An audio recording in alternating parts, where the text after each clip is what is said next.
Hi viewers, இன்று நாம் சிங்கம் 3 பற்றி பேசப்போகிறோம். ஒரு 5 நிமிடம். சிங்கம் 3 100 கோடி வியாபாரமாகி உள்ளதாகவும் இப்போது 100 கோடி வசூல் செய்துள்ளதாகவும் வெளியாகி இருக்கிறது. அந்த தகவலை பற்றி ஒரு 5 நிமிடம் பார்ப்போம். சூர்யா, அனுஷ்கா, ஸ்ருதிஹாசன், சூரி மற்றும் பலர் நடிப்பில் ஹரி இயக்கிய சிங்கம் 3 படம் கடந்த வாரம் 9ஆம் தேதியன்று வெளியானது.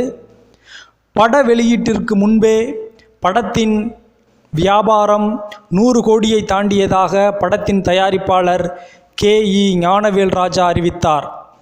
ரஜினிகாந்திற்கு பிறகு தமிழில் அதிக வியாபாரம் கொண்ட நடிகர் சூர்யா மட்டுமே என்றார். திரையுலக வட்டாரங்களில் அதிர்வலைகளை ஏற்படுத்திய அந்த தகவலை தயாரிப்பாளரே அறிவித்ததால் மற்றவர்கள் அதை பெரிதாக எடுத்துக்கொள்ளவில்லை. ஆனால் இப்போது சிங்கம் 3 படத்தின் வசூல் 100 கோடியை தாண்டியுள்ளதாக தயாரிப்பு நிறுவனத்தின் ட்விட்டரில் அதிகாரப்பூர்வமாக அறிவித்துள்ளார்கள். சாதாரணமாக வியாழக்கிழமைகளில் வெளியான சிங்கம் 3 படம் 6 நாட்களில் 100 கோடி ரூபாய் வசூலித்துள்ளது என அந்த ட்விட்டரில் பதிவிடப்பட்டிருக்கிறது. முன்னதாக படத்தின் வெற்றிக்காக படத்தின் இயக்குனருக்கு சூர்யா கார் ஒன்றை பரிசளித்தார் என்ற செய்தியும் வெளியாகியிருந்தது.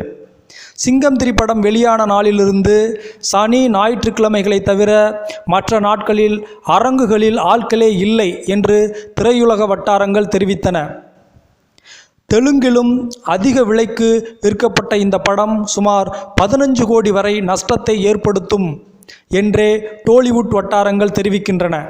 அப்படிப்பட்ட சூழ்நிலையில் சிங்கம் 3 படத்தின் வசூல் 6 நாட்களில் எப்படி 100 கோடி வசூலித்தது என்பதை துரைசிங்கம்தான் தெளிவுபடுத்த வேண்டும் என்று மற்றவர்கள் ஆவலாக உள்ளார்கள். நன்றி.